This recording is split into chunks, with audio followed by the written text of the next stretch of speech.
Hey, back again. So I wanted to make a quick video, though I don't know how quick this will be, because I saw on Reddit at one time where someone was asking what sort of mistakes they were making as a beginner audiophile.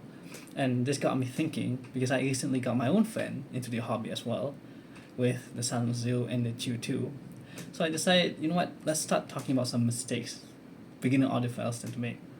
So I decided to list out 7 mistakes, and this might surprise you, but the first mistake in this hobby is even getting into the hobby. Do not jump in.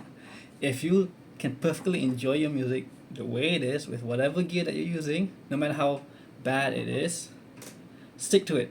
Forget about everything else. That being said, if you're watching this video, you're probably already in the hobby, you're in the rabbit hole, and there's no way out. So what's mistake number 2? Well, this is actually something that I actually found a lot of people making. Whenever they get into the hobby, they'll always ask, what gear should I get? Or what gear suits my taste? Like, this is the type of music I listen to, blah, blah, blah. What should I get? Now, we can't actually give quick answers to that, because the mistake here is that you're not taking the time to understand your own music taste. What I mean by this is that you don't just know what genre of music you listen to, but why you listen to that genre. Let's say you like hip hop. Why do you like hip hop? You like jazz. Why do you like jazz? Do you like the bass parts of the jazz or hip hop or metal? Or do you like the strings of the guitars or the bass guitars or the drums or the snares? Or do you like vocals? If you like J-pop, you might like vocals a lot. And usually when people say J-pop, they like female vocals. Or how do you like your female vocals? Do you like them really in your head? Do you like them to sound like they're in front of you, to the sides? How shrilly do you like them to sound, or do you like them to sound recessed or low tones, like male voices, deep, like really really deep, or strong or girthy, musky? Because, well, if you don't know what your music tastes are, then it's gonna be hard to recommend um, gear to you, especially if you don't have the opportunity to go try them out. So something that I used to do with some friends was that whenever I had met friends, especially online, who couldn't test out gear and they were interested in some gear that I could go out and test, I'd ask them to prepare for me like a 3-4 song playlist of music that they like and explain to me each of those songs and what parts they like and why they like them, and then I look out at the gear that they like and see how does it sound to me. But even then, as much as that can help, it's still my ears versus their ears. The way they describe something may not be how I feel about that same thing, even though it's the same parts of the music. So keep that in mind. Mistake number 3 I found is that you tend to follow the hype way too much. Now, there's no problem with following the hype, but don't feel peer pressured or even just your own self pressure to keep up with gear. Like something new comes up, you gotta buy it. Something new comes up, you gotta buy it. Something new comes up, you gotta buy it. If you already have bought your own gear, for example, we know someone who, let's say, they bought the variations, the Moondog variations, and they liked it. That's why they bought it. But then they go online and they see like, oh, this gear, Studio 4, Mono Mark 3, Mono Mark 2, Z1R, M9, 230, 230 Hexa, blah blah blah, and you get all caught up. Oh, maybe I should get this one. Maybe I should get this one, or maybe this one's better. This one's not better. If you found a gear that you like, and you really like it, you genuinely like it, then you like it. You don't have to follow the hype. People will hype up new products all the time. It's the IM market. It moves super fast. There's always a new IM almost every day, or a new IM announced every single day or every other week. You don't need to get all of them. You don't need to try all of them. And more or less, eventually you'll find out that most of them just sound pretty similar. It's why most rankings put them at C or B, because in the end they just sound more or less the same. The only other thing that you might want to consider is the bargain of it. We're still on topic 3, by the way. This is a pretty big one. So if you're gonna follow the hype, piece of advice: wait it out. If you genuinely want to buy something that's new out and hype because of all the hype, and you believe that it sounds exactly how you wish it would sound like and you like it, wait. Someone's gonna buy it. Some sorry sap is gonna buy it, not like it, and then put it on either AV Exchange or Carousel or whatever if you're in Southeast Asia, and they're gonna resell it. So wait, you don't have to buy it new. Just wait a bit, and someone's gonna resell it for much cheaper, hopefully. And if it's not a new hype IM, maybe there's another IM that you heard of, you'll probably find it used. And yes, you have to get used to the idea of buying something used that's been put in someone else's ear. It's much cheaper. It's perfectly clean. You just need to clean it. You'll be fine. So, mistake number 4. You need to understand that price does not equal to quality. There are IEMs out there with a price tag of 1,000, 2,000, 3,000 plus that sound like complete garbage. I've tried them. I know. And are they complete garbage to someone else? Maybe not. Maybe they're the best sounding IM that person's ever heard. But to me, they're garbage. And to you, it might be something really good for you, or it might be complete garbage to you. But the point is that just because something is more expensive doesn't make it better. And for the most part, you can find that same tuning or same type of tuning in way cheaper IMs, like 10 times cheaper IMs or more. You can find that tuning, and if you coincidentally like that sort of preference in tuning, then you can consider going for a higher priced IM, provided you have the means to buy it and it suits your tuning. But even then, you could be wrong, and you could have just bought a $2,000 IM and completely hated it. So, number 5, not doing your due research.